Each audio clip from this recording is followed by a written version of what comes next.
Hey guys, this is Amra here. Today, finally another update to the iPad mini, which was a bit early than usual because remember, like, Apple usually launches the new iPads during October, but this time is a bit different. Apple have a September event, a rather rush one, to introduce a new iPad Pro, which take up most of our time, and the new iPhone 6S and 6S Plus. At the same time, they also introduced a new updated iPad mini. They call it iPad mini 4.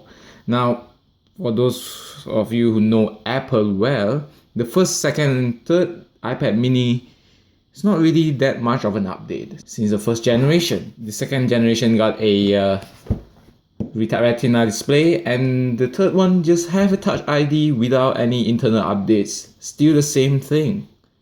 Now, for the fourth one, finally we get a new design. Well, when I say new design, it still looks almost the same, but then it is, new design. It's lighter, it is thinner, as we shall see. So, and it's faster as well. It's finally catching up to the iPad Air 2, which is still on sale. There's no new iPad Air yet as of the time of making this video, but of course they have a new iPad Pro, which costs about $799, which is too much for an iPad, but might be useful for someone. So this one is still same price, $399. I'm gonna compare it to the second generation mini, which is on sale. Currently, Apple is only selling two versions of the iPad mini second generation. I meant to say generations. iPad mini second generation and the fourth generation, and then both of them have quite a big gap if compared side by side. It's not like the second and third generation where there's not much update at all. This thing is packing a punch. Right, looking at the box itself, Apple likes to show off the side of the iPad and just how thin it is. Well, this thing is on a diet. It's taller and thinner. Yep, it is, as we shall see later on. The box is very typical Apple. You got a side picture of the iPad itself. You get the wording right here, iPad mini, and the Apple logo. And the color of this wording is actually depends on which color you get. If you get space gray, you have a black wording, and if you get a silver model, you have a chrome silverish wording. And there's no longer any Apple logo at the top. At the bottom is by the side here, and at the back it will show you what model you get. This is the cheapest one, 16GB Wi-Fi model, although I would highly suggest you to go at least for the 64GB, because a few apps will fill this up very quickly. And then now it has a 8-megapixel camera and 1080p recording. You'll fill up even more. And then iPad apps are a bit large. 16GB is definitely not enough unless you are more on cloud storage and all that stuff. Seriously, just go for the 64GB model. Now let's dig into the box quickly. It comes shrink wrap, and I have my big scissors here. My knife kind of retired for a while. I'll show up soon, but then just gonna use my scissors. So taking off this clear plastic right here. Smell of a new box. Really nice. Lift this up. Typical Apple box, really. White, and then you have a cover on top where it's kind of hard to lift. You have to and there is the new iPad mini. Well, first impressions really light compared to my iPad mini 2. As I said, there will be a comparison video very soon. And then now it comes with this frosted protective cover instead of like the glossy ones, clear ones, like it comes with like all other Apple devices.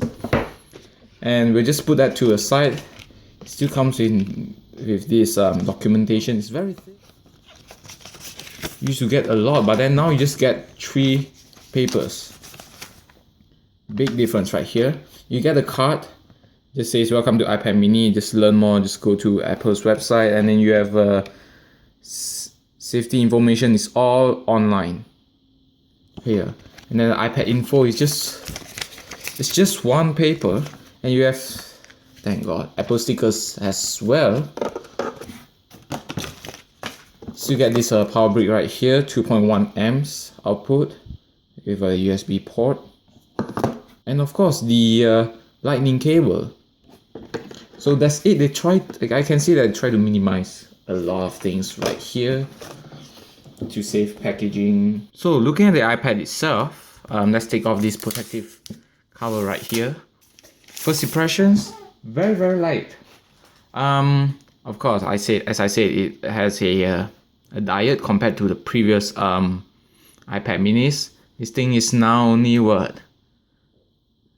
Almost shy below 300 grams. The previous one used to weigh more than this. So there are quite a lot of improvements. It is now taller, just a bit. It's less than a quarter of an inch taller. You won't see much difference. And of course, shares some weight. And then now it has a fully laminated display, same as the iPad Air 2, and then it has this anti-reflective coating that works very well. It's still the same 7.9-inch Retina display at the front. Nice display, same 326 ppi, and it's just that it has a laminated display and anti-reflective coating. And at the bottom, same as the 3rd generation iPad mini, you have the Touch ID sensor for unlocking and of course Apple Pay. But this thing doesn't have the NFC. You can use the Touch ID to pay for your purchases. And the front is still the same camera, FaceTime HD, 720p video, but then the difference now is it has front-facing burst mode, which is the same as the iPhone 6 and 6 Plus, where you can take burst selfies. I think that's what it's called.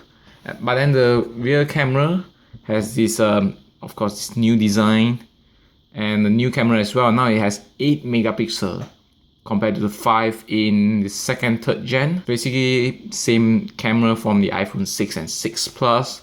But then now, of course, it also has a burst mode, HDR, automatic HDR as well. So the design of this thing, well, it doesn't look much difference from the previous one, but then it is thinner, it's a bit taller, and then you can see right here some elements of iPad Air 2 right there. So this design is of course based on the iPad Air 2. So we still have the same layout of buttons. You have a volume up and down.